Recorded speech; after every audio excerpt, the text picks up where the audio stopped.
A friend of mine did die of cancer,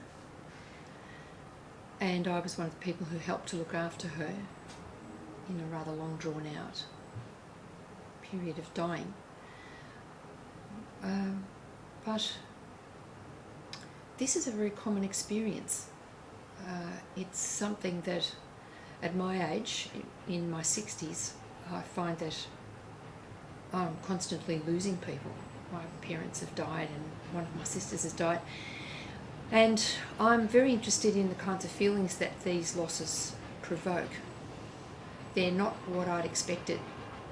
They're often tougher and less appealing, the kinds of feelings that you would rather not admit to having. I'm interested in those feelings, and I'd like to put them out there in the world somehow in the form of a story and open a conversation about them, perhaps.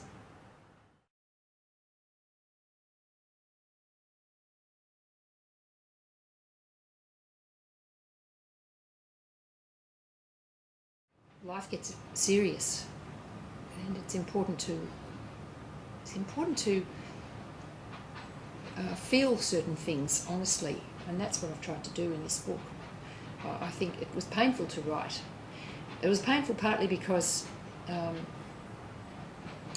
there are some feelings and emotions and behaviours that the narrating character in the book that I've attributed to her. Some of those I felt myself, and in the rather long drawn out death of my friend, I discovered things in myself I didn't know were there, and so I've given those to the character in the book too. And some of them are they're not very appealing characteristics, some of them are quite ugly. So a degree of rage which I think was shocking. It shocked me that I felt these things myself. But I found subsequently that they're quite almost universal, I think, certain terrible feelings which you think you're not supposed to feel, but you do. So I'm very interested in those things. I don't want to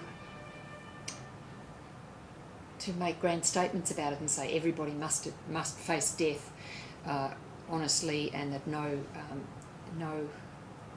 hesitation or terror should be accommodated, and that everybody should be brave and resolute in the face of death. I think that would be ludicrous to say that. But in the book I've explored what it can do to people when death is denied, and I think that denial can do terrible, frightful things and make suffering greater.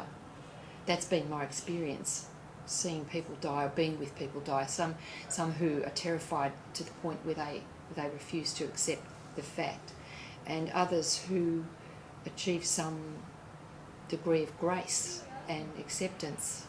And in my experience, it's been the people who are able to accept what's coming to them, who seem to be more peaceful and who seem to suffer less. It may be that other people have different experiences, but that's one that I was very struck by, and the one that I wanted to talk about in this book.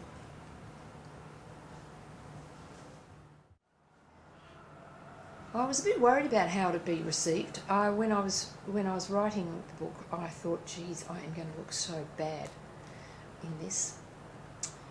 And I'm used to being, well, back when that book, The First Stone, came out, I learned a lot about negative receptions of books, and I think I can basically wear pretty well anything now. So I'm hoping that people will see the love and pain in the book, and not just the anger. There's a lot of anger in the story, and a lot of complicated kinds of grief and suffering.